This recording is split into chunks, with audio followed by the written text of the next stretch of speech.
Welcome to Sim Sundays, episode, what number did I say it was? 18.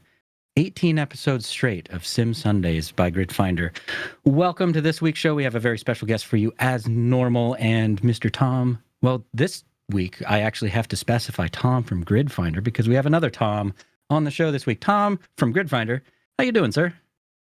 I'm good. I'm excited for this one. This is I say this every time, right? And then I always caveat every time. So I'm going to stop saying this from next week onwards. But I'm excited about this episode. We have another Thom with more letters. There's an H, a B. We thought it was Toom. We thought it was Thom. We found out it's actually just Thom with extra letters.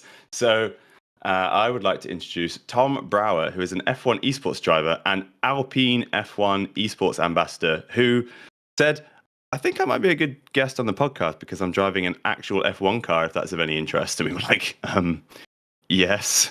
Welcome to the show. No, we don't want that. No. Welcome to the show, Thom. How's it going? Thank you so much. You forgot one thing, actually. Ex-F1 driver, right? Yeah, that's a good point. So I assume that is now in your LinkedIn profile, your Twitter bio, so I've been on tom.net today. Is that ex-F1 driver is in the bio? Exactly. That's how I advertise myself nowadays. I would love to be able to say ex-F1 driver. That would be amazing. Oh, although literally, still, I'm just saying that. I mean, I can't really say it all too seriously, but at the same time, just being able to say it while still having some form of truth in there. Yeah, it's just. Or if you're at a dinner, do you know what I was about to say? I was about to say if you're at a dinner party or something, it's because everyone goes to dinner parties now. That's how I spend my Saturday nights at dinner parties. But whenever you can start a story with this one time I was in this F1 car, right, and X happened. It doesn't matter what X is. Yeah. The fact is, the story starts with I was in an F1 car.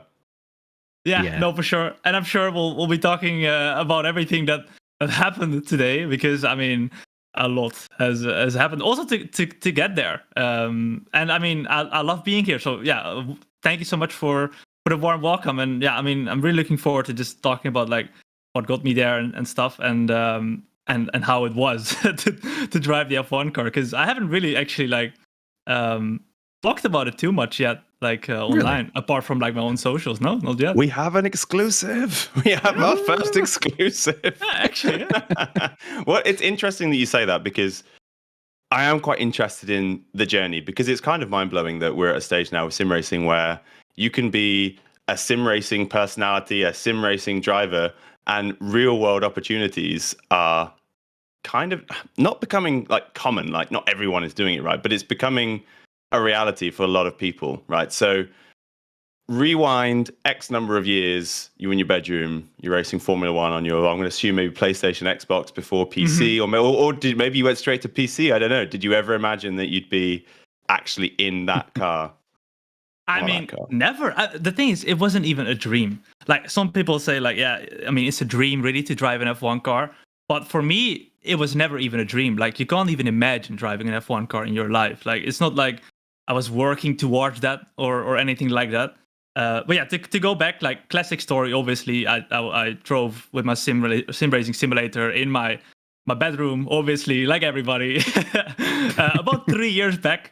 I started because I was watching Twitch. I was having fun watching a South African sim racer doing F1 22 and actually set the course as well.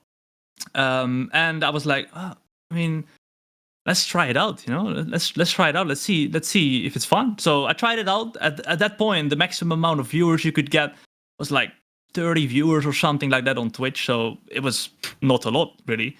I mean, if you look at what I'm doing now in terms of viewership, I also could never have imagined that. Almost 10 times or maybe sometimes even 20 to 30 times as the amount of viewers that I had back then. So, I mean, even more, maybe 100 times even. Yeah, so it goes. Jeez. Yeah, it's just crazy. But yeah, so it started really as that. It started out as a hobby. I never would have imagined that to work together with Alpine Esports. Also, actually, okay, you know what? let's start with. I was going to say I have some questions about the very beginning. Exactly. Paint the picture of the beginning, right? Paint the picture of you're like, I love motorsports, I love F1. I'm going to get into it. I'm going to get into this thing called sim racing. Yep. What process did you go through? Which rig did you build? Like, did you then explore other games, or was it always F1? Like, what happened? Yeah, so I got into F1 because of Verstappen, actually, back in 2015 when he first got into an F1 car. Maybe because of the Dutch pride a little bit. I'm not necessarily like a Verstappen fangirl or anything like that at this point in time. I watch for F1, but I'm a big F1 fan all the way since like 2015. My parents actually used to organize like watch parties when they were younger in like the neighborhood and stuff. So I kind of like got it from my parents. That's cool. Yeah, and and since then, the bug has just bitten me, and I just watch every single session. So I got into sim racing. I actually first started out on my PlayStation with a controller, and I bought my first wheel, my first play seat. I believe it was a play seat Revolution. So the one that is like one of the starter. That's what I had. The fold-up one. Yeah, like folds up. And you can fold it up. Yeah, exactly. Yeah, it was part of my negotiating strategy. In order to get one in the house, I had to have one that could fold up into the cupboard of the spare room, so that it didn't take up too much of the square footage of the flat. Right. Yeah, exactly. Oh, that was the exact thing for me, because I had it in my bedroom, right? So I also had to like do stuff on my desk and whatever, because at that time I was still studying. I actually just finished my studies. I will have my graduation in like a couple of days. What? Congratulations. Thank you. That's very cool. So I was still studying, just having fun, playing first of all on my controller on the PlayStation, and immediately I was super like passionate about it. So I got a wheel. I've had like 5 wheels at this point already. Just kept on upgrading. Ask, yeah, I started. What was your first one? Yeah, well, the worst one ever. Like, it was a wheel without force feedback. Now you can as in like the elastic ones. Yeah, so it was a Trustmaster T80. Okay. I think it was like €100 or something at that point. But yeah, it had no force feedback. To be honest, it worked quite well. It was actually quite decent. But yeah, just to be fair, you'd never experienced force feedback. You'd only been playing with a controller at that point. So the upgrade from a controller to just a generic wheel, that is a pretty significant level of control that you upgraded yourself to. So that makes sense. But exactly, yeah. Now that we've all played with force feedback, we're like, no force feedback? What? Yeah, and obviously now the direct drive wheels as well. Like, that's just a whole nother level as well when you compare it to absolutely no force feedback. It would be fun to take that journey backwards. Maybe one day, like, doing a league race, but going back to the T80. That would be an experience. I'm going to call it now and say it would be an unpleasant experience. Instead of pitting for new tires, you pit for a new steering wheel, and like in real life, and you change it to like worse and worse over time. Oh yeah. I mean, I can literally have like 5 setups and then go from the newest one to the oldest one. Yeah, and go back in time. Have we just unlocked a new format for like celebrity sim racing tournaments? Instead of the 100% force feedback challenge, it's the go back in time to different wheels challenge. Yeah, next year's Grid Finder Sim Sunday, we're going to make it happen, huh? Right? Nice. Okay. Well, sorry, somebody make a note of that. It's a good idea. Do you know, it reminds me of something. I was at the Sim Racing Expo last year at the Nürburgring, and Fanatec did this really clever little installation on their stand where they had, it was like the G29, the T300, the CSL, and then the CSL DD, and then the DD1 and the DD2, and you queue up and you go on each one. So you do like a hot lap on one, and then the same hot lap on the next one, and the next one, and the next one, and the next one, until you got to the DD2, right? The idea being that you never want to go back down the line. But it was so clever. But I did think it was a bit shady to be like, not just have their own CSL, and then their CSL DD, and then their DD1, and then their DD2, to be like, this is the progression of Fanatec's products. It's like, also, we're better than all this other rubbish. You try that first. You never want to go back. That poor Logitech and Thrustmaster not there to defend themselves. And you end up walking away with a DD2. Right. Oh, oops, I sold. and a massive finance plan. But it's worth it. That's one of the things that drove me nuts in just in sim racing in general. So before I'm now in the Fanatec universe as well, and before I got the DD1, I was constantly just trying to make that little teeny step forward, that little teeny next upgrade, right? So I had an eBay special like Logitech G25 that the shifter didn't even work on it. The pedals and everything worked fine. And then I went to the newest one, a G29, and then I had it. I convinced myself, because there's that little gap in the gears in the middle, right in the center of the force feedback. There's that teeny little gap, and I was like, well, that's why I'm losing races, because I can't feel the force feedback in the middle of the wheel. So I need a direct drive, right? The sim racing.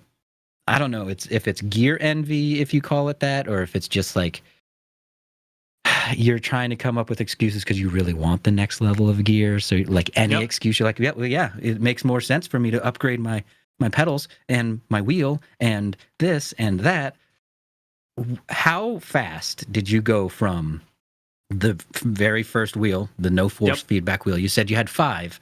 How fast did you actually make those upgrades over time? Was it like a real quick progression? Too fast. I mean, I started with this kind of like 3 years ago, really. Like, I think this wheel that I have right now, which is the CSL Elite, I kind of want to upgrade again because I feel like I'm running behind. But I've had it for like maybe 1.5 years now. So 1.5 years from this one, and then the other 4 were within 1.5. Well, actually, like 2015 until like maybe 2020. So I would say like over 5 years, like 4 wheels. Or 3 wheels, something like that. So I mean, it's like one wheel a year. And you know what's funny is, in my mind, in my gadget tech kind of like, I love buying gadgets. In my mind, I'm like, oh, that's not that fast. That's not that bad. But in reality, like a wheel a year, that's pretty intense. That's pretty quick to continually upgrade your stuff, because another thing is, like, it takes a while to kind of get that synergy with new products. Sure. So when you buy something new, no matter how good, bad, whatever it may be, it takes you quite a while to like adjust your driving style and get yourself to the point where, you feel comfortable and you're back to your normal lap times again. Yeah. Because I actually got a funny story about that. Because like right behind me, I have I have these pedals right there. Like, they're actually supposed to be really good. Like they're the CSL V3s or something. I have those. Those are the same pedals that I drive on. Yeah, well, there you go. And so I mean, there you go. So they're quite decent, right? I like how they're being used as a picture. Well, so holder. That's the story, yeah. Now, literally, to come back to what you were saying, like you have to adjust to your rig, right? To your new pedals or whatever. And because I'm so like just so confident and just so everything just works right now. So why would I change it? I actually bought them because my pedals broke, but then I fixed the potentiometer. I was like Bob the Builder. I fixed it, and I was like, okay, you know what? Why do I even change it now? Because I have to get used to it. I need to like get used to it for another week or so, and I don't really want to. So I still have them. I actually bought them. I don't want to say this, but I bought them 1.5 years ago. Okay. Or, no, 1 year, like 1 year ago. And it doesn't even sound like you used them very much. Yeah. So the mod kit, or what's it? Is it called the mod kit? I don't know. There's the brake adjustment kit for them. I think I got those. I've changed it. I've changed it so many times, and I'm like, oh, this feels better. And then a week later, I'm like, well, maybe it doesn't. And then I go to another, because there's 6 of the, what are they called? Those little elastic pieces, right? There's 6 different ones, all of different densities, all of different pressures, all of different styles. And then you can combine all 6 of those in a myriad of different ways to get another version of a different pressure. And it's just like, man, I kind of wish they just, here's the pedals, here's the pressure, just get used to that. Because now my mind, I'm like, well, what if I can cut 1/10 off by changing one of those little elastic pieces inside the pedal? You never know until you try. And then you rip it apart again, put it all back together again. And you're like, is it making a difference? I can't really tell. I don't know. It's customization in sim racing hardware almost is bad, I would say. Sometimes it would be better just to be like, this is the knob that does this one thing, and that's all it does. You don't have to worry about it. It's just, this is the knob that does your windshield wipers, just to pick something that doesn't really matter, right? But you can customize so many things. You're like, okay, do I want my mute push to talk button right here? Do I want my pit limiter over here? Do I want my ABS adjustment right here? Like, where do I want all these different things? And it gets you into this like continually forever tinkering mode, and you never actually start learning your gear and just not worrying about it and driving. Yeah. It's it's kind of like the force feedback. Yeah, I mean, consistency is key, really. Like, that's why like staying with the same wheel or staying with the same pedals is probably like easier. It might not. I mean, the potential's there to improve, but it will take you a lot of time to get used to new gear and stuff, and you have to like find the limits, and finding limits with software and hardware, because changing software, for example, like that zone in your pedals or whatever can like have a huge impact as well. And sometimes keeping it as it is better than tweaking it a tiny bit. I'd agree. I'd agree 100%. You'll have to get used to it. Yeah. We kind of have it good as sim racers, right? So as sim racers, we have a number of things that we can upgrade.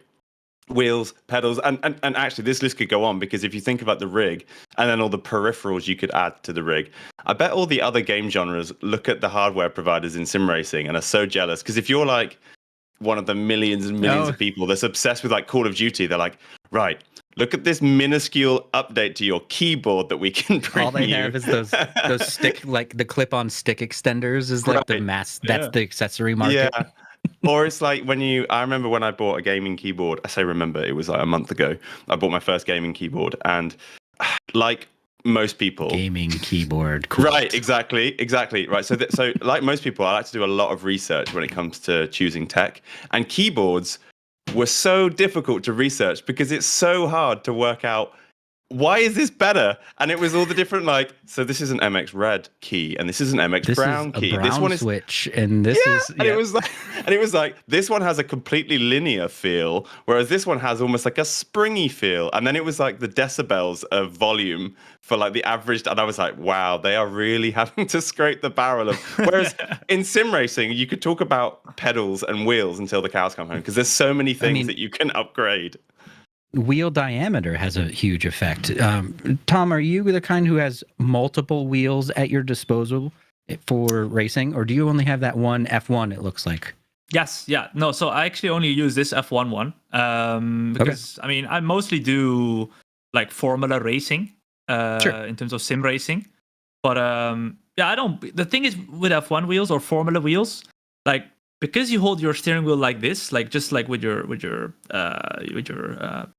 thumbs through locked into the it, wheel, kind of. Exactly. Like, you don't need the rest, right? You don't need the top, because if you use that top part, the max you're going is you're doing the crossover, and that's about as far as you're ever gonna get.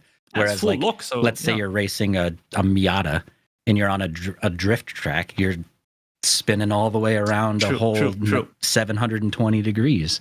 Mm-hmm. But I prefer the size and just the overall feel of the F1 or Formula style wheels. Mm-hmm. I do have the BMW Fanatec one, and every single time I bolt it on, it feels like a completely different sim setup.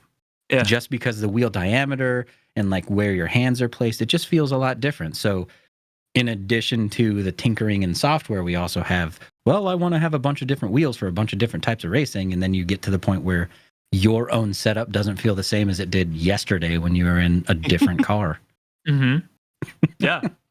Yeah, no, for sure. Yeah, I mean, that's the whole thing of the formula wheel. It's, if you think about it, it's the exact same. You're just missing the top part, which you're not using anyway. So just imagine that the top part is there. It's literally the same wheel, right? It's literally a round wheel like you have in your car. Well, to be fair, the formula wheels have 300 buttons in comparison to like a normal round wheel's like 6, maybe.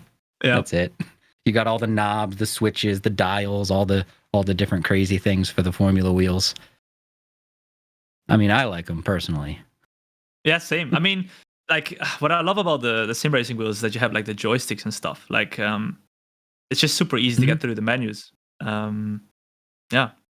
It sounds like So your tech journey has it seems to that you have rattled through the tech, right? You have just it seems like it's been a very quick journey of progression. Yeah. Has your streaming followed that same trajectory? Was it very quick? Did your streaming channel grow very fast in like a linear fashion, or was it like most streamers where you have to do that grind of streaming to like 3 people for a year before you get that magic algorithm day and you've got your first 100 people following you? You're like, aha, I've made it. I've cracked the system. Like, how did it work for you? Yeah. So let me run you like through the turning point, really. Like, I was streaming for like 30 people for like, I think like almost a year. And at that 30 point, people's not anything to frown at either. That's a pretty good number for the majority of streamers. Yeah, for sure. At that point, actually, that was the maximum amount of viewers you could get on the F1 category on Twitch. So I was the biggest streamer on Twitch, English speaking, basically, with 30 viewers. So I mean, I was killing it in that regard, but I was just having fun, really. And then at some point, I was still using assists and stuff. I was still relatively new to sim racing and just having fun. And then F1 actually came into my Twitch chat and they said, "Yo, Tom, check your email." I was like, "What? What's going on here then?" So I checked my email and there was an invite to try and qualify for the Formula 1 Esports Pro Draft, which was like, basically a way to get a super license to be signed by an F1 team. So I actually only had 2 days, while the rest of the people who got invited were super quick, and they had 2 weeks. So I had 2 days to try and qualify. Oh, wow. It was a time trial event at Abu Dhabi and in the Mercedes equal car. So I tried to basically just put as much time as I could into it until the middle of the night. Like, it was 4 a.m. I was not even done. So at some point, I put a lap time in. I was like, I'm satisfied with it. And remember, I at that point was using assists, and I had to put off the assists to actually qualify or try and qualify. It's a new game at that point. It's a completely different experience then. Yeah. Anyhow, I tried it. So I did my best. I put as many hours as I could into it within the 2 days that I had.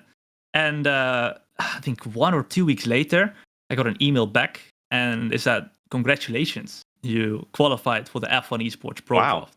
And I was like, "Wow, what? I'm just this guy who was just streaming for fun." I never had aspirations to qualify for esports. I knew at that point I was actually quite decent at sim racing. I wasn't like necessarily competing competitively or anything like that in league races, but so I did that, and I qualified. So I was able to go to London to try and basically impress the F1 teams to get a seat in F1 Esports. Unfortunately, then we all know what happened around the world. We don't talk about that. No, we're not. But so basically, it was done online, and we couldn't really race. So normally it was going to be a draft, and the best drivers would be drafted for the teams. But this time around, they had to do interviews with us. So there was one team and one team only that had an interview with me, and that was Alpine. Back in the day, Renault, actually. Still Renault. Right. We talked about, basically, I was trying to convince them that I was going to be the best F1 esports drivers that they could pick. But at the same time, I told them I don't have an aspiration to become a professional F1 esports driver. I told them, like, my dream would be to work together with an F1 esports team or with an F1 team to bridge the gaps between sim racing and real racing. Because I feel like, and I still do, there is, a big gap, and it doesn't necessarily have to be that big because there's so much similarities between sim racing and real racing. And I at that point, I really wanted to try and see if I could do something with the team to try and bridge those gaps. So that is basically how my current role got about, and that is an ambassador for the Alpine Esports team. And that happened in 2021 in April. So that was 3 months. No, that was almost a year after I qualified. So you can imagine there was a lot of preparation that went into that, and a lot of talks that went into that as well. So I just kept on streaming. Right. I grew out to like 300 average viewers during that time where I was just doing my thing. And then in April 2021, I signed as the Alpine Esports ambassador, and I still amazing. am. Yeah.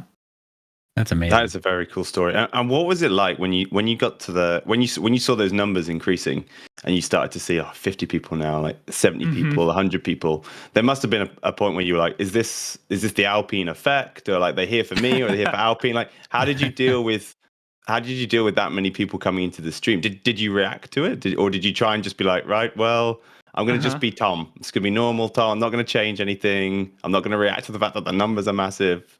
How did you cope with it? I remember the very first time I reached 40 viewers. I was like nervous. Oh my goodness, there's a whole classroom full of people like watching right now. Oh my God. Like, what do I do? Like, what a great unit of measurement. I say something like, right? Like, yeah. No, honestly, I mean, it's completely normal. I guess everybody has that. But at some point, like, I mean, I've always really enjoyed having people around, and I think with me in terms of content creation, what I really enjoy is like making people's days and like seeing the reaction in real time as well. Like what they think, because I love entertaining. I really do, and that's like my favorite part of my job nowadays with streaming. Like entertaining, and then in real time seeing people laughing or having fun, but also like the messages coming in, like, "Oh man, Thom, you made my day." Like if they say that, then they make my day, you know. So I started growing before I joined Alpine as well, really. So I don't think necessarily it came from Alpine at that point, but obviously... you don't want them to have the glory. I mean, no, but obviously we have done some super cool stuff since I've joined Alpine, and like without them, some of the stuff that I've done would have never ever been possible. So it's definitely helped in the last year or so to grow. But no, I think on my own I've done a very good job to get into that position as well. But I also feel like because sim racing is so new, and because there were not a lot of people who were doing it. Like I said, I started out with 30 viewers, which was the most, and I kind of like grew with the popularity of F1 as well. I was just kind of there at the right time, right place in like a developing scene, really. Formula One. Well, we've all seen how popular it became in the last few years. So when you were going, when you saw yourself grow from 30 to 40, did you start doing all of the advice that's out there in the world of content creation, where you're like, okay, well, now I have to start producing YouTube videos, and I have to start putting Instagram reels, and then I have to TikTok, I have to start putting stuff on there, because, you know, they always say diversify your content and everything like that so you can grow? Or was it more of just a natural thing where you just kept doing what you were doing and it just ended up working for you? Because, you know, there's millions of those budding content creators out there that are dying to try to grow to the level that you did. And, you know, what was your experience like? Did you do the typical advice, or was it just kind of natural for you? I think the most important thing in content creation is not necessarily, like, I mean, obviously people are giving advice and there's hundreds of millions of people like listening to that advice, right? I think the most important thing is to be unique, because people want to see something that they've not seen before, but also something that they enjoy. So like being unique and being entertaining, it depends a little bit. There's two ways to grow. Either you are the best of the best, right? You're like an esports driver. For example, Jarno Opmeer, super good. I mean, I can watch him for days just hitting those apexes perfectly. Or you are the best at what you do. Perhaps you're a super good analytical guy, right? You analyze all the kinds of like sim racing races. Or you are the best at entertaining. Or you have just like a super unique personality. You do super funny stuff or whatever. Like, it's all about finding something that nobody else does. That is close to your own personality, because, I mean, I just love doing this and just love making a fool of myself and entertaining. That's me, you know, like, and to try and capitalize on that and then just go all in and be unique. That's the most important advice I could give. Be unique, but be yourself, obviously, but be unique. Like, you can follow all the advice, but if you don't do something that nobody else does, you will never grow. Yeah, you have to have a hook. You have to have something something that's, I guess the biggest problem with people following a lot of the advice that you see out there is that they aren't being themselves. They're trying to be something else that the world is telling them to be, and then they lose themselves. So, good advice. Listen to that. How much of this have you been able to do as an Alpine ambassador? So obviously we're going to get onto the big reveal, what you've done. But presumably that wasn't the first thing you did with Alpine. There must have been other events you've been to and other ambassadoring that you've done with them. What sort of things were they? I have ambassadored all the way through last season of F1 Esports as well. So it started off basically as me trying to give more of like an insight to what happens in the F1 Esports season, right? Because those guys are like insane. They work on 9 to 5 work days, really. Like it's literally just a full-time job, and maybe sometimes even more. So I basically followed them all the way throughout last season. So I went to France to the Alpine Esports headquarters where they actually drove all the races from. Made like cool insightful like YouTube videos showing what goes on in a live of an F1 Esports driver. And some really cool events. For example, we did an Alpine Esports event in the middle of Paris where Esteban Ocon actually took on the esports drivers and some French content creators, and I was like doing commentary on that. I mean, there's so much stuff that I've done now that I'm probably gonna miss out on a couple of stuff. I went to Hungary for the Grand Prix. That's cool. Yeah, but there's a lot more stuff on the horizon really now that esports and F1 Esports itself is starting to like develop into something. Really like entertaining. It's like a show. It has a storyline, you know. It's basically like real F1. It is. Yeah, it definitely is. I mean, we were talking to Seb, we've talked to Jeff McConey, and we've compared the similarities between sim racing and real racing, and some of the knowledge that you do pick up really does transfer over to the actual racetrack. And even Seb was saying that, you know, some of the esports drivers can eventually get themselves a seat in a real car if they work on it. I'm the perfect guy to talk to in that regard. Yes, you are. Well, so tell us about it. So how did that happen? Yes, please. Okay, so to be honest, how it started off, I don't actually remember really. We were on a meeting, and all of a sudden, like we were just like, because basically I want to do the coolest things that have never been done before in sim racing. I really want to do some stuff that has never been done before, some cool stuff like to try and like elevate the scene. I would love to do that. So we were talking about like cool stuff to do, and all of a sudden they said like, "Yo, Tom, we're gonna put you in an F1 car." I wouldn't even know what my mind would do if someone told me that. I mean, I don't even remember. Is it one of those fainting moments? You're like, what? I'm like, yeah, of course, dude. Of course, yeah, you're gonna put me in an F1 car, yeah, like a miniature F1 car, like in the game. No, an actual F1 car. I was like, what? No way. So eventually, it kind of settled down, and I was like, wait, so. And then the fear started setting in. It's actually gonna happen, and yeah, I mean, obviously, like in terms of like some context, like. I started off, the very first experience I have with driving is in my own road car. I only have my driver license for 4 years. I've never gone quicker than 140 kilometers an hour because I have a Daihatsu Kuori from 1999 automatic car with no power steering. It's amazing. It's like a kart. Nice. That sounds like it has character. It has, yeah. It's a green car. It looks like Mr. Bean's car. Actually, it's amazing. Nice. But basically, that thing, if I go full throttle on the highway, it almost falls apart. So that's my experience, and I've never raced in the entirety of my life, apart from sim racing, which I have a lot of experience in, right? Sim racing. So I was like, I mean, let's see how that is going to be like. But yeah, so it was basically the F1 experience was a full day of driving Formula 4 to get ready, but also to assess my capabilities. Because if you don't drive well enough, they say, Tom, we don't trust you with the F1 car, right? So I was actually super nervous just for that reason, because I was not gonna let this opportunity slip away from me. Like, but the Formula 4 car itself must have been pretty cool. Like, if somebody said to me, "Oh, do you want to go and drive a Formula 4?" I'd be pretty excited by that. So the idea of them being like, "So you're going to just do a little warm up in this little Formula 4 car," like that must have been pretty cool too, and a full day.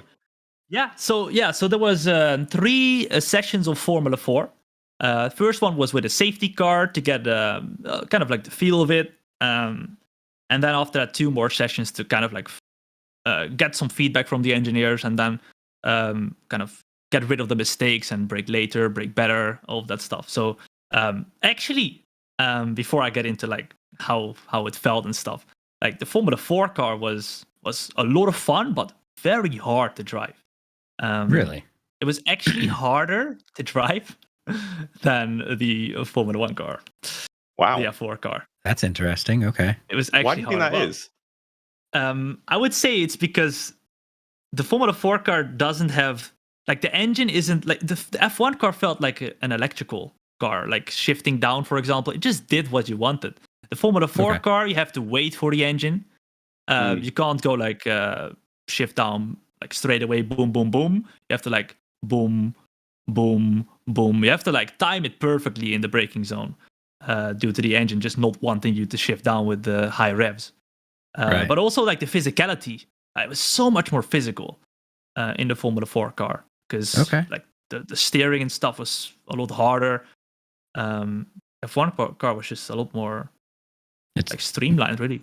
It's the big budget car. It's the cream of the crop, if you will. It's the best one they have, I guess, right? It's got all the extras, all the mod cons. Yeah. Right. So, like, driving the Formula 4 car, the most interesting thing about it, like, just going through, like, the experience, right, to start off. I got in the car, and immediately, actually, they advised me to drive first with my right foot on the brakes. So, like in a normal automatic car, you brake with your right foot. And I told them, like, I don't think that's going to be very, like, clever for me to do because I already, like, drive with 2 feet in my sim. So why should I do that? And they said, you know what? Because it's you, like, because you already do that, you can try and do it like you do it in the sim racing seat as well. Were you nervous about their response there? Because that's almost like the meme, isn't it? But like, don't worry, guys, I've done this in the sim. I'm a sim racer. Don't worry, guys. Racer. So I went into the day knowing as well, of course, that they were assessing me, and they're not just assessing you on your capabilities, they're also assessing you on how you behave. So if you are very aggressive, if you are telling them like, yeah, I'm gonna put the fastest lap time and stuff, then obviously their confidence in you is going to drop because they do not want you to push all out in the F1 car. They don't want lunatics in the F1 car, right? So I got into the day already thinking like, yeah, I need to make sure that whatever I ask, I'm like sensible, and I just ask it to as like feedback, not as like trying to like boast or whatever, like boast my ego or stuff like that. So I just asked them like, so I do this in sim racing. Could I do it here, or is it more clever to do it with the right foot? And they said, yeah, you can try it. Just be very careful. So I did it, and the first time I went out on track, I don't know what it was. I mean, getting away was actually a task and a half with the clutch, but we're not going to talk about that. it was like when I was underway. Okay, it was just skip ahead to that reel and exactly. Yeah. It was just it felt like I had done it before. Braking, acceleration, it was so natural. I mean, the F4 car was very like when I tried to accelerate, my head went all the way forward because the engine just didn't want to cooperate. But still, like in terms of like driving itself, it just felt like I had done it before. And obviously I have, right, in the simulator, but it just felt like I had experience while I didn't have experience. It's very weird to say it. It's similar enough. Yeah, and I'm not saying this because it's like a cool story or whatever, but it was actually true. Like, I felt like a kind of confidence. I wasn't like scared because I'd kind of done it before. And what was really, really cool to see when we came back after the first session and the second session of Formula 4 was that I was actually the only one of the participants to use the right, or at least in my group that we were doing the sessions in, the only one that was doing the right braking technique. So I'm sure you guys know this, like trail braking, right? The trail braking technique, going hard first and then letting loose of the brake slowly. That is how you brake a Formula car, whether it's Formula 4 or Formula 1. You brake very hard first, the brakes start to work, and then once you slow down, you got to slowly let loose of the brakes because otherwise you lock up. So everybody was just braking very light into the turns, also probably not necessarily knowing how the car would react. But I know, and also I've like read everywhere that you have to brake super, super hard to make the brakes work. So I kind of tried to brake harder and harder. And I was the only one really who had like the telemetry of like the trail braking, and that's how we were supposed to do it. So that was super. Who were the other people? I don't think I can actually share that because it was like a partner event. So there were like partners of Alpine and stuff. So I don't think I can share that. But there were like like people who had also never driven an F1 car. Which is like doesn't narrow it down. That is not an exclusive. Most of the world. Yeah. Exactly. Yeah. Exactly. Yeah. So when it comes to power, did they limit the power of the F1 car at all, or did they let you go? Was it all full configured to 100%? I don't know what I would say there, but did they limit the engine at all so that you guys were a little safer in the F1, or did they just let you go? Yeah. So going into the F1 car, it was they limited 7th gear because we actually did a different like layout of the Paul Ricard track because we drove around Paul Ricard, right, the French Grand Prix track. Okay. The most confusing track on the planet. Yes. Great. Yes. And we drove an even more confusing layout. Yep. We went to the right in the first turn. You can already imagine that was. Oh, yikes. So so now, to be honest, I got up to speed quite quickly with that one. But yeah, they limited 7th gear because we had a little bit of a like shorter straights because of it.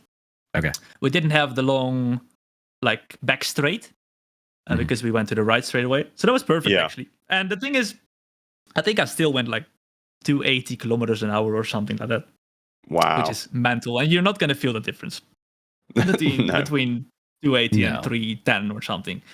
That's insane. So, and I think they might have put a little bit of. We didn't have DRS. I mean, who needs DRS when you're already going so quickly when you're a noob, right? When you're just a newbie.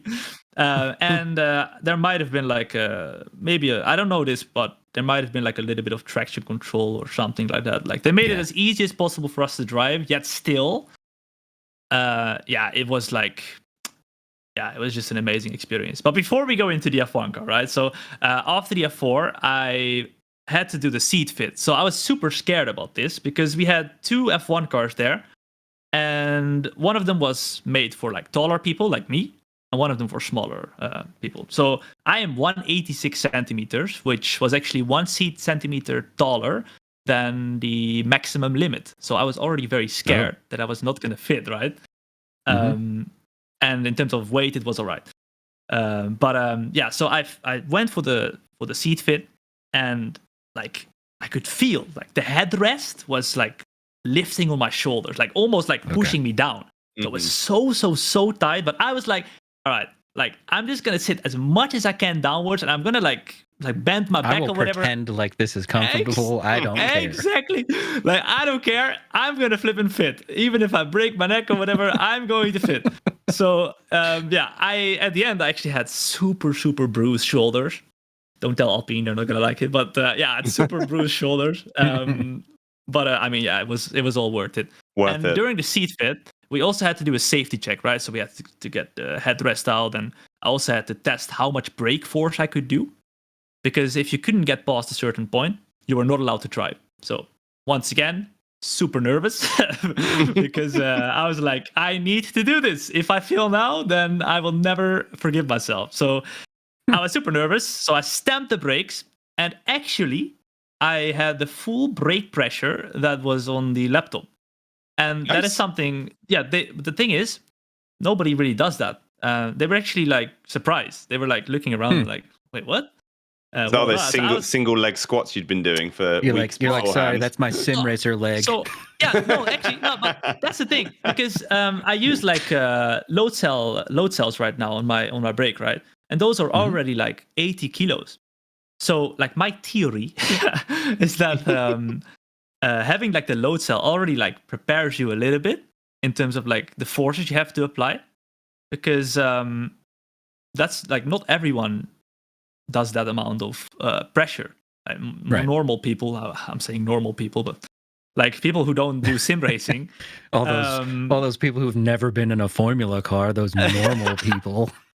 Exactly, yeah. like people who've never done sim racing, they actually didn't put like they put a plenty amount of brake force, but I didn't put like the amount that I did. So I feel like having that experience with like the load cell pedals, the brake pedals in my sim rig, actually helped me there as well. I was very surprised because I thought I was just about gonna get enough, but yeah, it was actually quite comfortable there.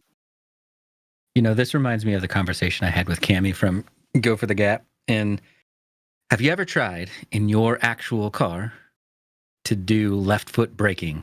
Oh, I'm too scared to do it. I've done it once, and it's just not. It doesn't.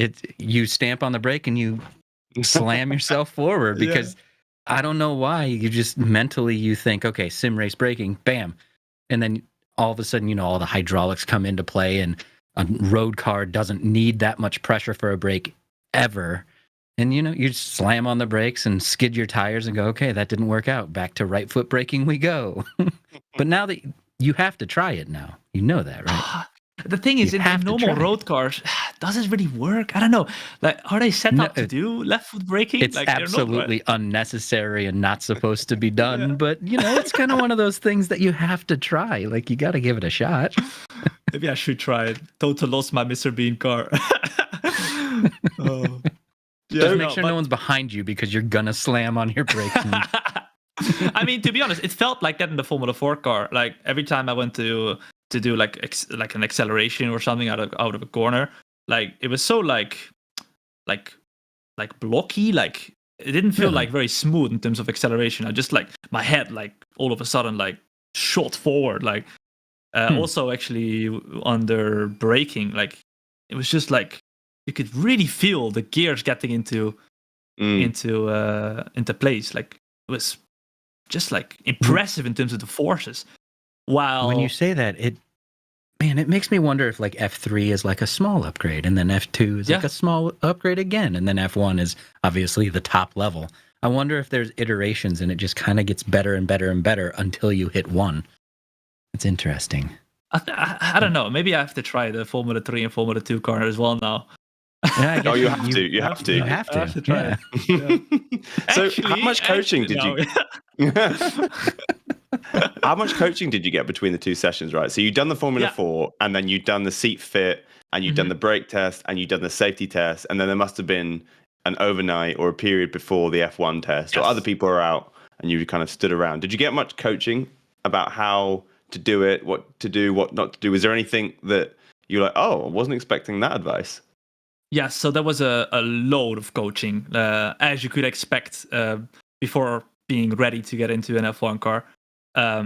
Like also, I would say mental coaching, because getting into an F1 car or preparing to get into an F1 car is a big thing. Like, obviously, I mean, even thinking about it, really, like you would get nervous, right? Like, oh, like imagine you would drive an F1 car on that day. Yeah, you would get nervous. Yeah, but just a little bit during exactly. But during those sessions, like the Formula 4 sessions, right after the first one, behind the safety car, we started it off slowly. I started getting a little bit more confidence in myself, and I also never really tried to like push all out to try and find like the actual limit. So that was quite comfortable as well. But like especially after the sessions, we came back and then we had debriefing sessions with the engineers. So we had like one engineer who was following like our group the whole day, and we were looking at the telemetry after every session, and we got like feedback every single time. So for example, brake later here, or you have to brake harder and then let loose of the brake, like for example the trail braking, or accelerate more in a straight line. So actually, this was quite scary. But on my very first lap behind the safety car, so it was like an Alpine A110 opening lap behind the safety car with the Formula 4, I actually almost lost the car because I was accelerating and I was still steering a little bit. And, that doesn't really go all too well. But I didn't expect it to be that sensitive. So I was accelerating and I felt the rear like step out. I was like, oh my goodness. And I went straight away back in.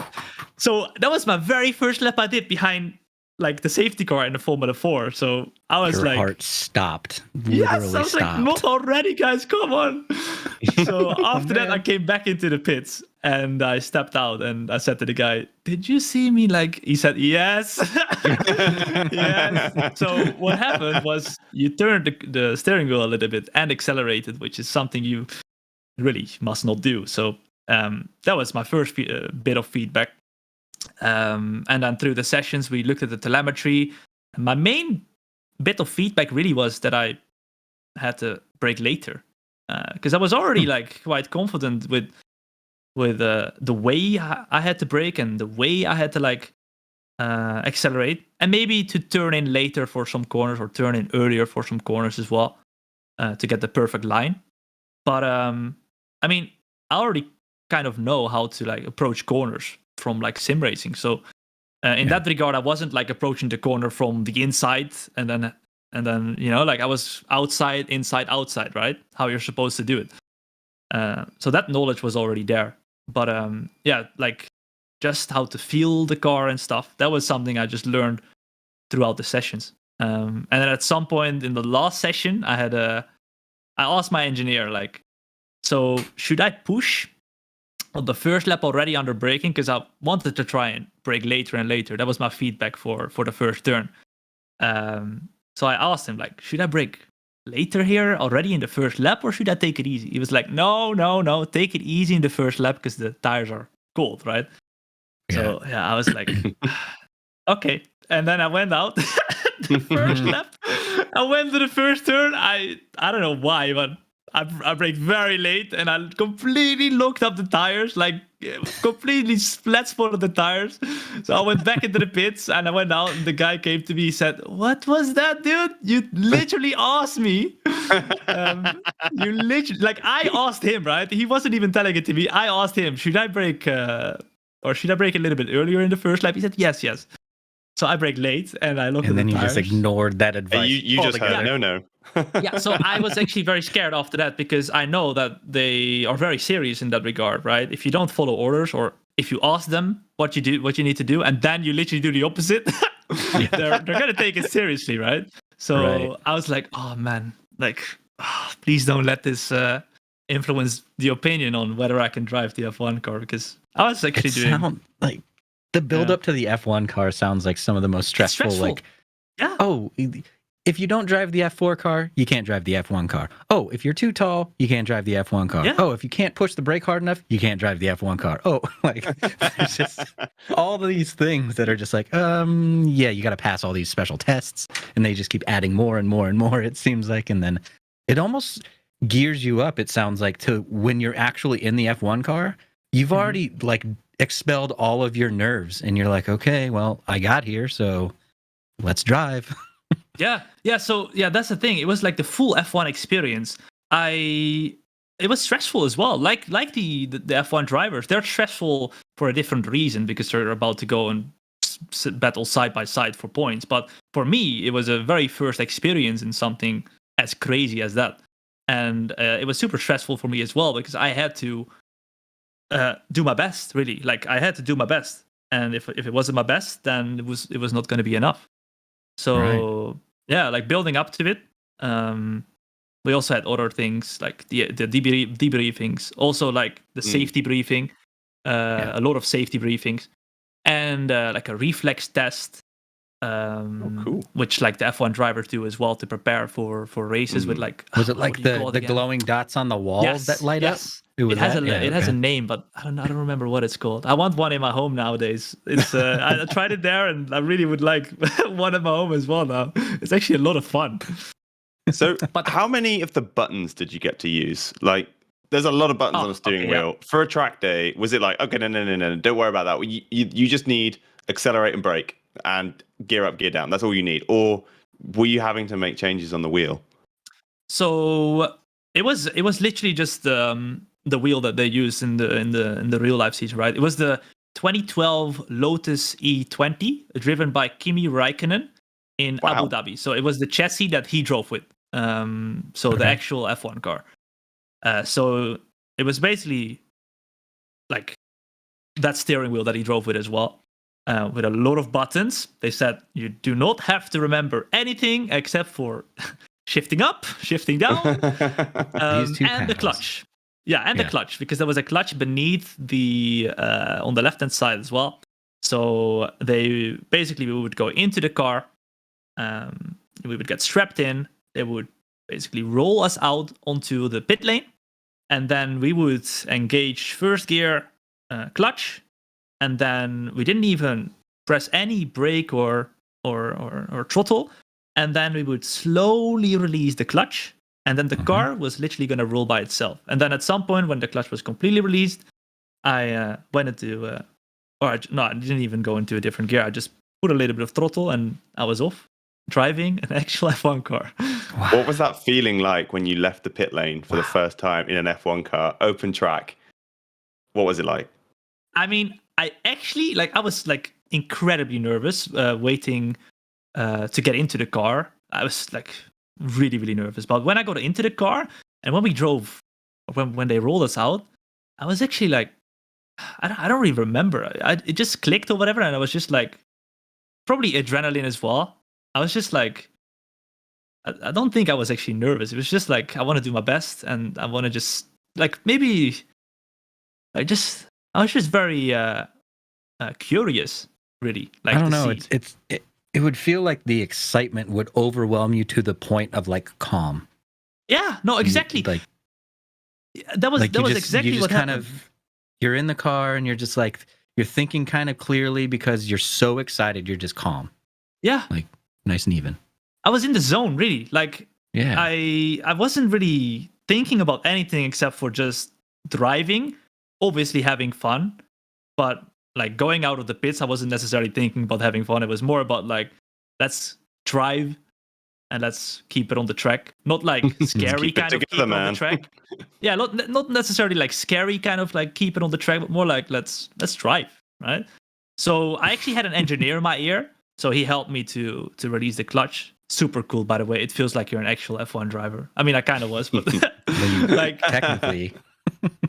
So he was on my ear, yo, okay, Tom, release the clutch, go, have fun, mate. And then I was off, out onto the track with my earbuds in, and the engine screaming, the V8 engine, oh man, just incredible. I can't even imagine.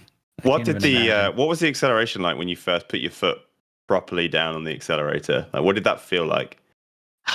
So I went out onto the pits, right? So there was no pit limiter, so I was already rolling quite nicely. And the first turn was straight away to the right, so I couldn't really accelerate yet.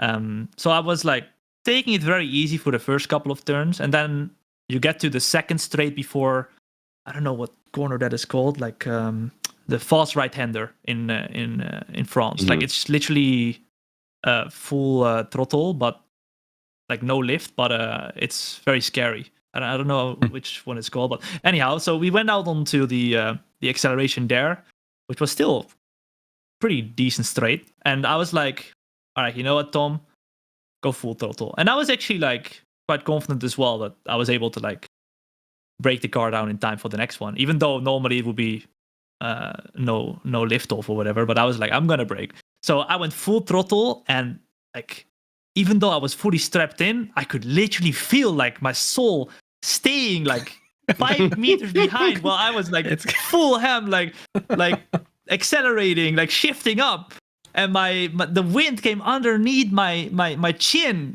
pushing it up as well. I was trying to keep my head in a straight line going into the turn, and I was okay, let's brake now already, because they put pylons to brake, which wasn't necessarily needed for that turn, like I said, but I braked in time. I went down a gear, and I just got through the turn slowly but surely, and I was like, holy moly, what? Compared to the Formula 4 car, mental. It's literally a night and day difference. Like nothing compares to an F1 car. Actually so at crazy. what point? What were you in the F4 or the F1 car when you went, oh, this feels kind of like sim racing? Did that thought actually go through your head where you're like, oh, this feels oddly familiar because of sim racing? Yes, I would say the Formula 4 car did not feel like that necessarily. Only, like I said, on the braking technique and the acceleration and stuff. But the F1 car literally felt like it was digital. Like the gear shifts, you could barely feel them. Like you felt a little bit when you shifted in. Yeah, it was exactly. It was like a blink of a finger, like bloop. Maybe a little bit of a feeling you could feel on the head going forwards and backwards. But when you wanted to shift down, you just go full throttle or full on brake and just bum bum bum bum bum, and then it was truly. And then I think in like lap 2, because I had an out lap, hot lap, and an in lap. By lap 2, I had a little bit more space in my head to actually think.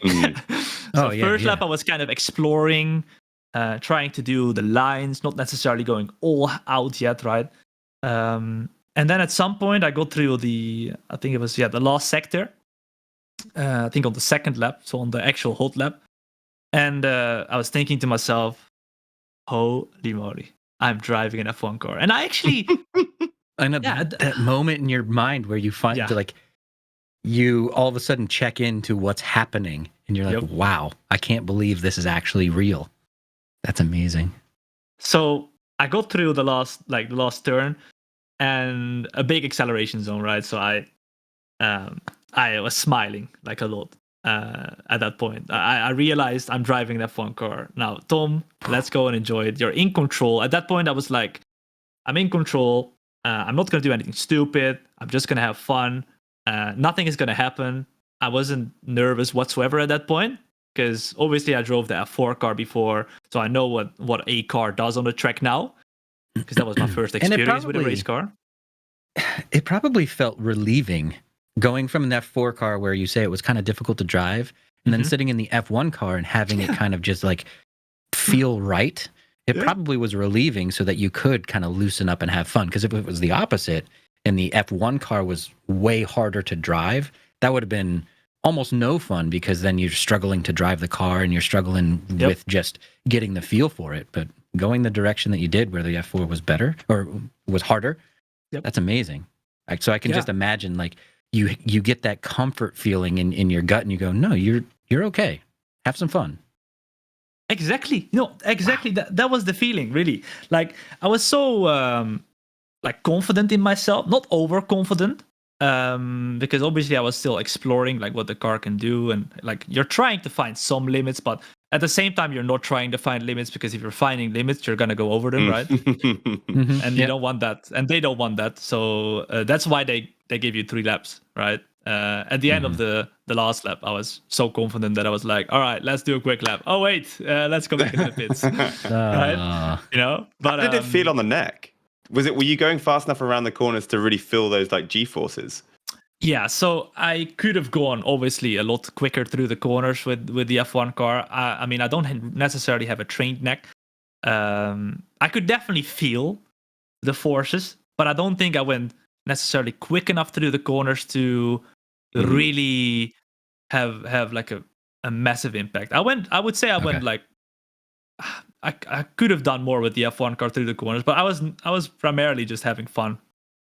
On the acceleration and braking, I was going all out. Like I was not holding back there. But I feel like through the corners, I wasn't confident enough to go full on yet.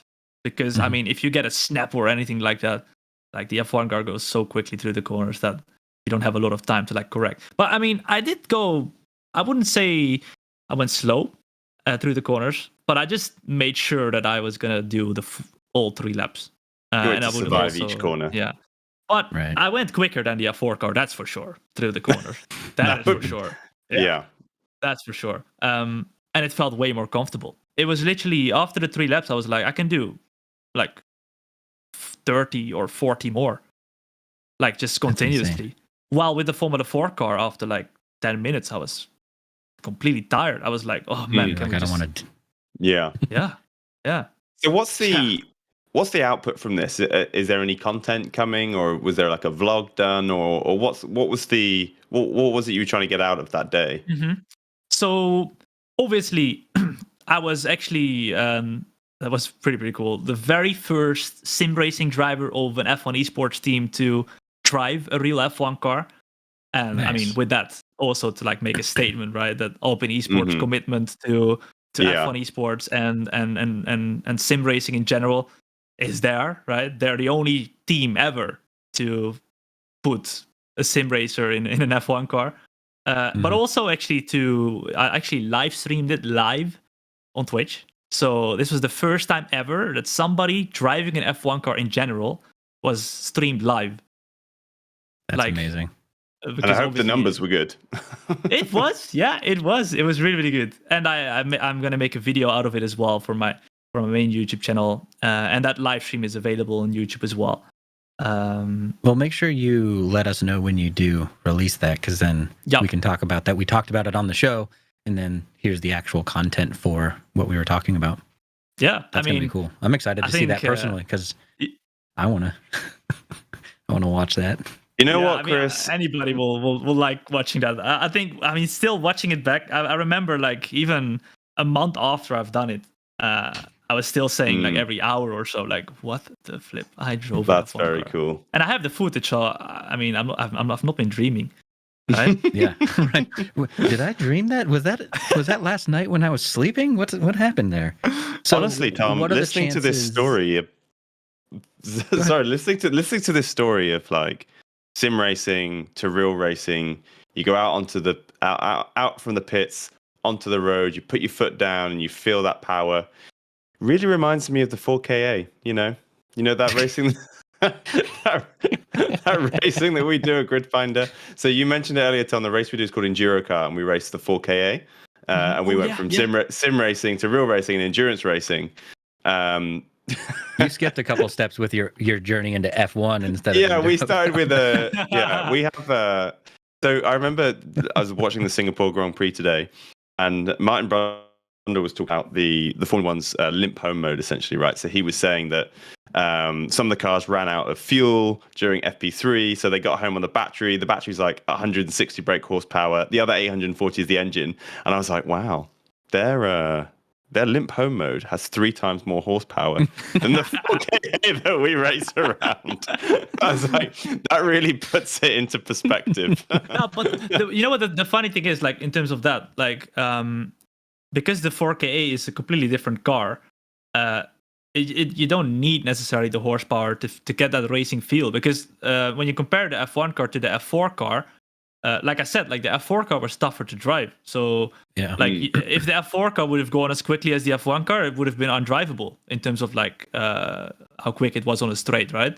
Like you don't necessarily need that. It needs to be in like a balance. So in terms of the 4K, like it could be tougher than I will probably say it's going to be tougher to drive than an F1 car.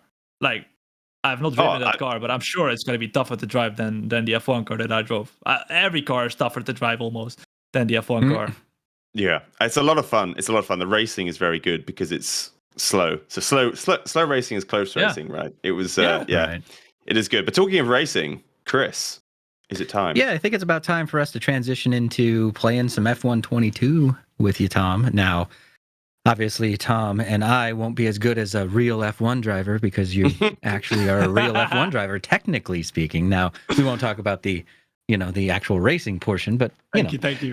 Tom, is there anything that you'd like to share with our podcast listeners as we wrap up this episode?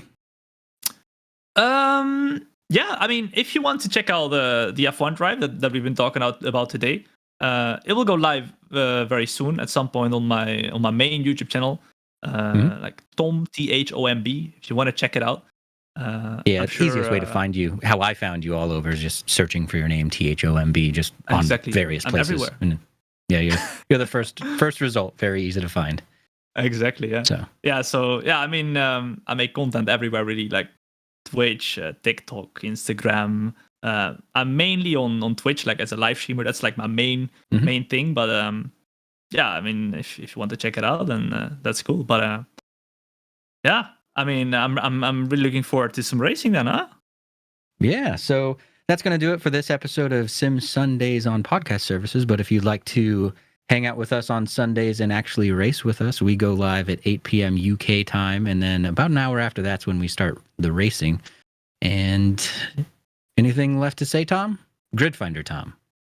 Gridfinder Tom. Nope. Well, yep. Thanks for listening. The episode, as always, sponsored by Trak Racer, which was get my sweatier and sweatier rig. I need to find a way to wipe this down. I do sit in it and do it for a long time. I do a little bit sweaty. That's fine. That's a weird promo, man. I like to point out that they don't create them sweaty. They don't. But the problem is, right? This is a weird little side story now. Is that in the office where Gridfinder HQ is, we're not at the stage yet where we have our own office. So we share an office with like 15 to 20 other companies. And when you come to work, and one of the rooms in your office has a fully blown sim rig, all of a sudden your office becomes the cool place to hang out. So we just basically have a conveyor belt of people on this sim rig all day, every day. So yeah, it does get a lot of use. Amazing. So thanks. Before we go, thank you guys really for getting me on. I really enjoyed talking about this. As you can maybe already mention or see as well. I'm super excited about what I do and what I've done. So thank you for giving me a podium to talk about this. Your stories made I was excited about hearing your stories, and I didn't even experience it. So thank you for sharing that. That's an amazing story. But yeah, that's going to do it for this episode of Sim Sundays for the podcast. But we are going to go race now. So Tom, do you want to set up the server for us, and we'll get in there, and then. Yes. We are running a little bit different because we're in F122 today, and we typically do an AC. So, Tom, you're going to make the server, right? Yes. Exactly. So, we're doing the short qualifying, right, with the 25% race distance. Yeah, what's that put us at for total time? That would put us at maybe 40 minutes, 35 minutes. Okay. Yeah, that's... Hopefully, I can stay on the track. That's the goal for me in this situation. I'll tell you. We're also racing Singapore, which is not the easiest of tracks I was just to get back into. I was hoping it would be like Austria. I started up that track and was like, okay, I've actually never raced there ever. So I started up, and I'm already not used to F122. And so it takes a minute for you to kind of get the feel for the sim in general. And then there were so many corners that I just went straight off into the runoff. Because I'm trying to look ahead at the corners and everything, but the runoff, half the time the runoff looks like it's where the road goes. So you're just like, oh, there went my turn. Yeah, because Singapore is actually a street track. It's like the Marina Bay. So even though there's some curbings and stuff, it's actually normally an actual road, just like Baku or Monaco.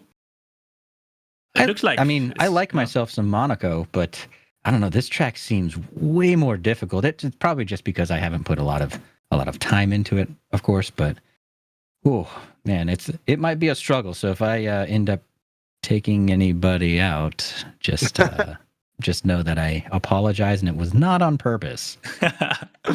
So how do we get into this server? Yeah, so the lobby is on open. So anybody who would like to join can join. Just search for my name in the lobby list on F122. The crossplay is enabled as well. So even if you're on PlayStation or Xbox or PC, whatever, you can join in.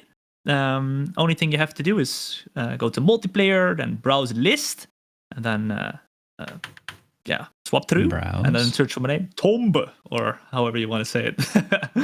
Where is the search? I was just about to ask the same thing. So yeah, there's no search option in the F122 game. Oh, so we're just going to just scroll till we see you. Yes. You know, it would be really convenient. Join friends server. Yeah, you can do that through Steam. Yeah, if you go on my name, you can. Yep. Oh, that's what I'm going to do. Where's Steam? Friends. There we go. So this is the funny thing about Chris and I when we race, is that obviously you'd probably guess from the fact that we do Grid Finder and this podcast that we're massive sim racers, but we're kind of like jack of all trades, master of none. So whenever you watch us racing, you'd be forgiven for thinking, do you even sim race?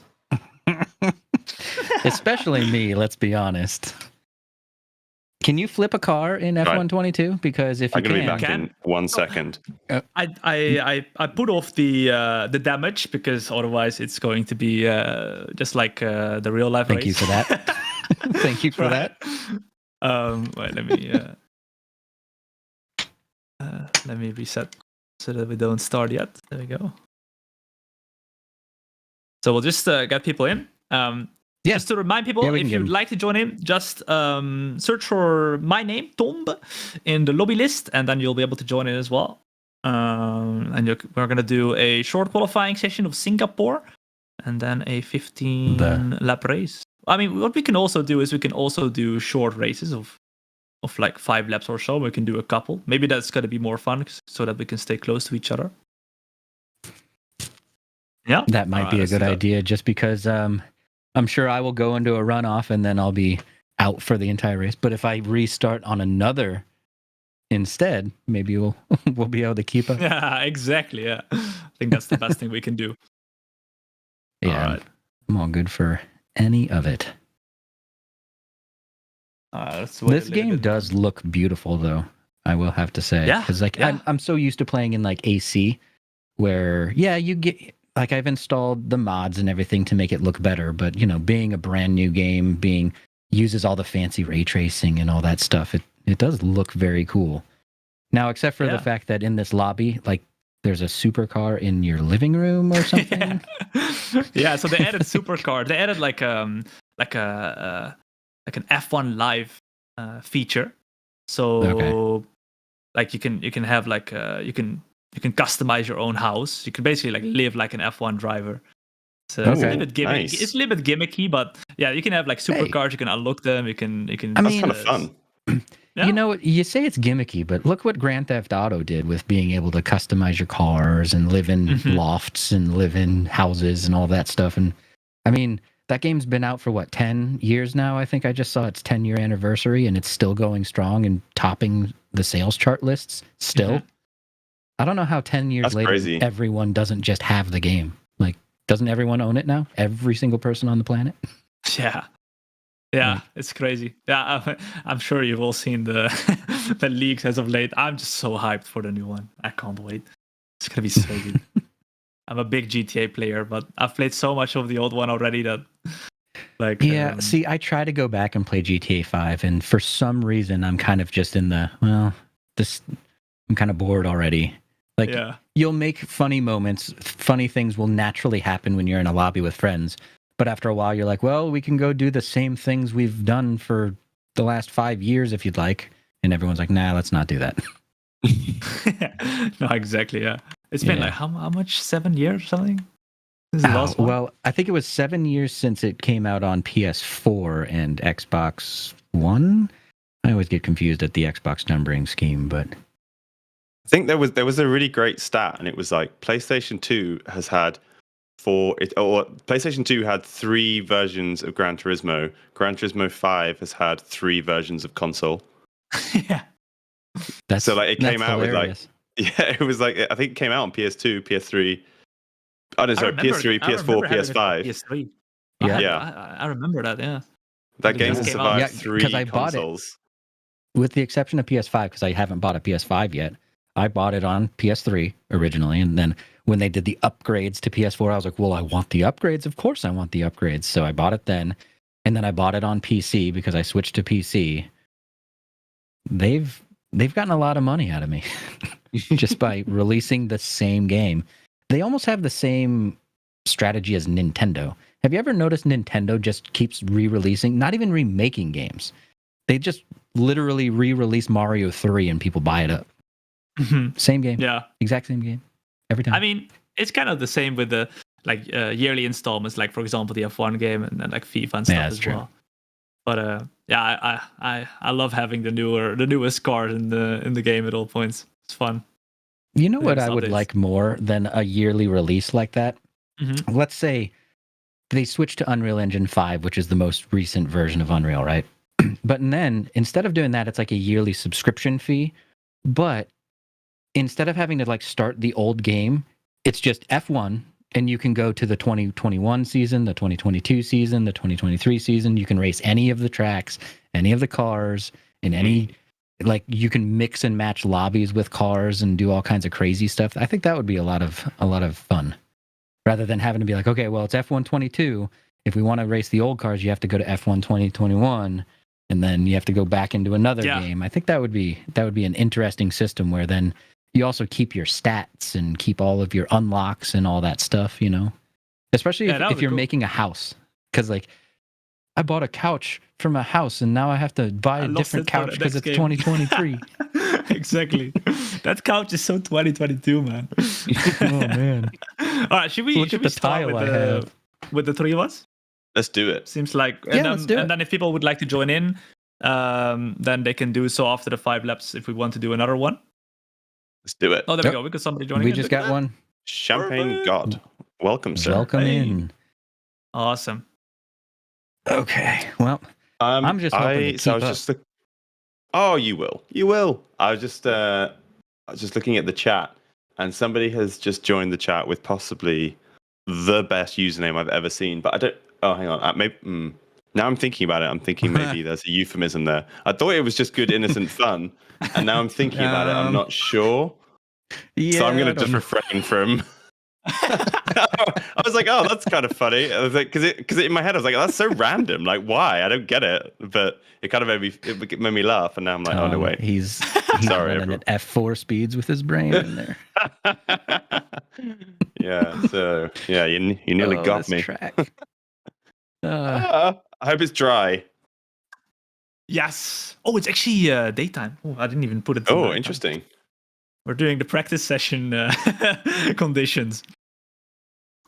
Okay. Right.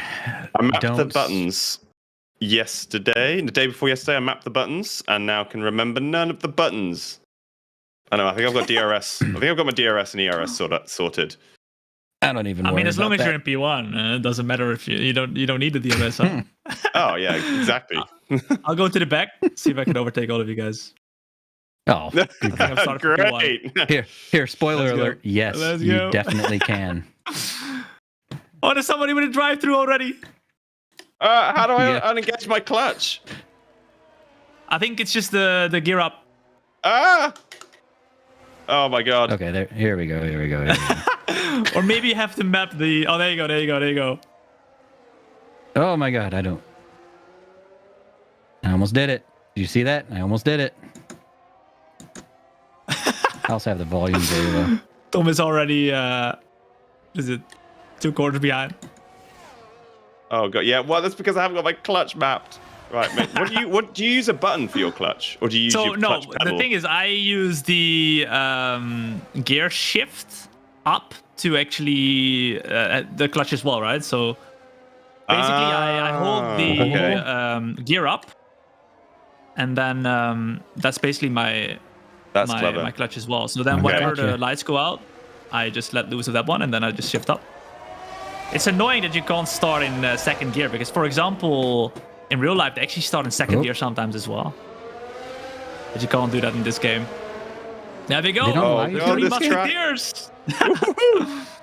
This is actually a beautiful track. Oh, it is.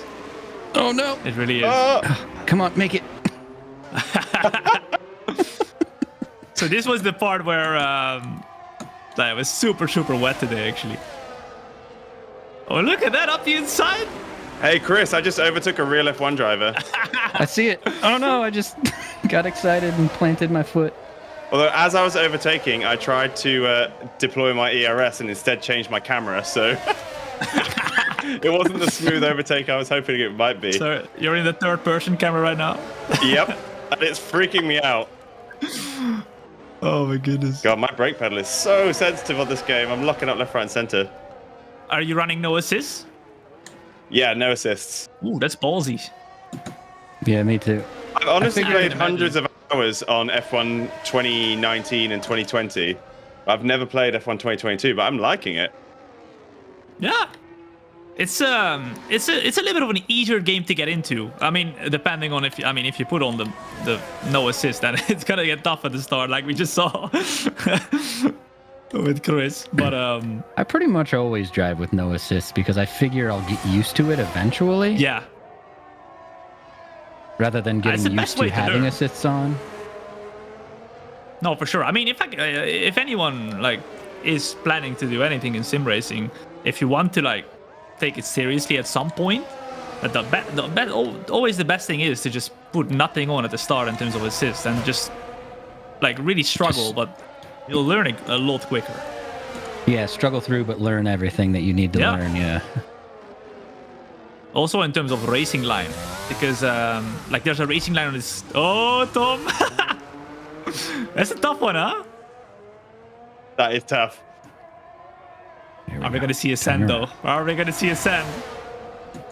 Oh, we are. Oh, my goodness.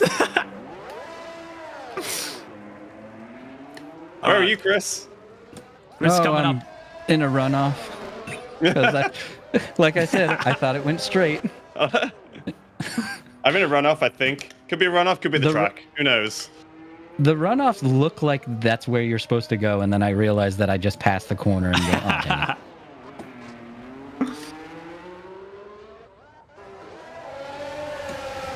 There we go.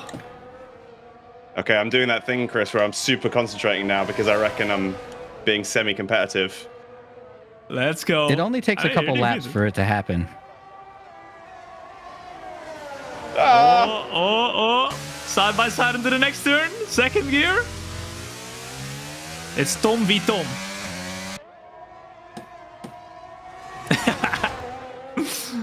Here we go. I can't remember which button I've done to look backwards. Just turn on the virtual rear view. Oh, yeah, you have the virtual mirror as well. Oh, no. Uh-oh. Oh, he's got him! He's got him!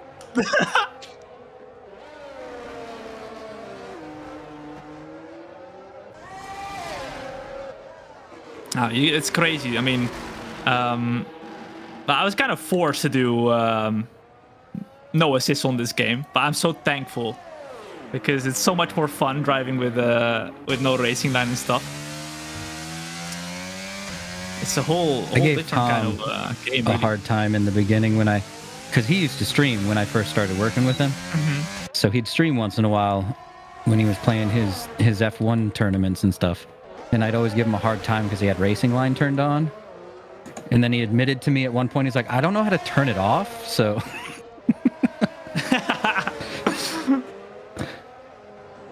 That's a big lie.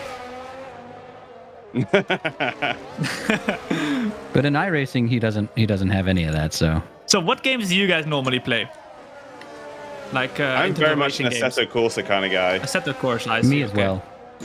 Yeah. I love Assetto Corsa Competizione as well. Like to switch off with F1 sometimes. Oh, GT cars. That's the runoff again. I almost did it. Oh, he's holding me back quite well, huh? I can just I'm also gonna feel this. I'm gonna have to press the old pause button a second because I cannot hear a word you guys are saying. My volume is so loud. I feel like I'm in Singapore right now in the car. Go for it. I'm kind of enjoying it. I'll be merciless here for a little bit. I'll give you some mercy. I'll stay behind. And there will be an attack very soon, though. Where will it be? We're in the menu.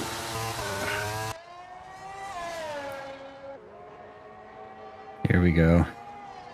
I'm doing it again. Not into the runoff. Damn it. Why do I do that all the time? And it's always this corner. It literally looks like you're supposed to go straight. And then I go, oh, nope, there's the turn. Yeah, because I think originally the road goes actually like in a straight line there.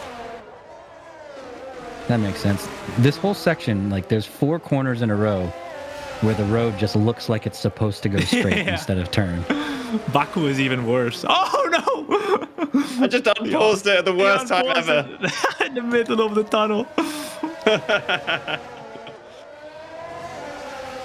So can you imagine that I do this while like commentating over my racing for 60 laps straight? Nope. 60 laps? Stop. Oh, no man. stop.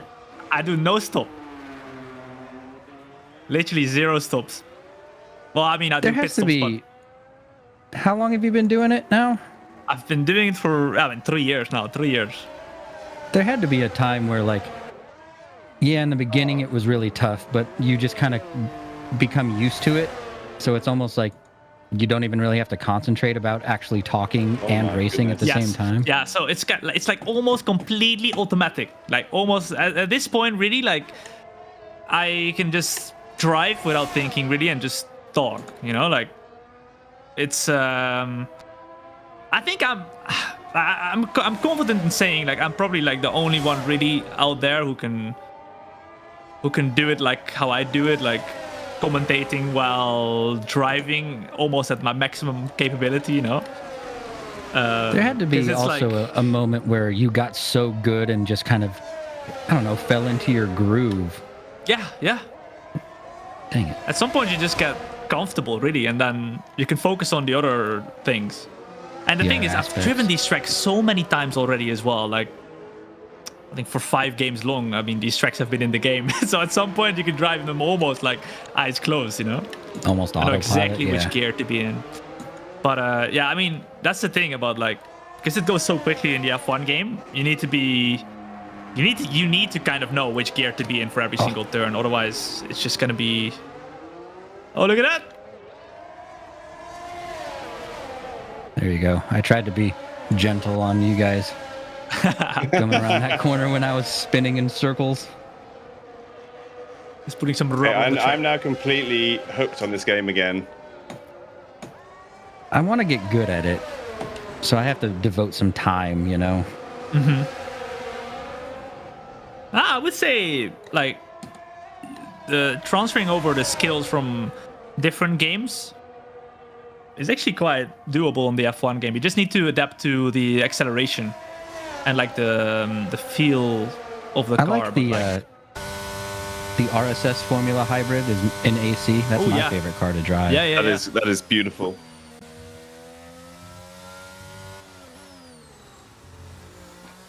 Champagne goats, come on! Well, let's that go. I didn't exactly do fabulous in that race, but that's actually going to do it for our live broadcasted stuff. Now, if you guys are up for it, I'm perfectly up for continuing to race, but that's going to do for our live broadcast. If anybody wants to continue to race, let us know. Tom, do you want to stay in for one more? Sure, yeah, let's do one more. Let's do one more, and then we'll do that one off the broadcast. But thanks everyone for hanging out and joining us.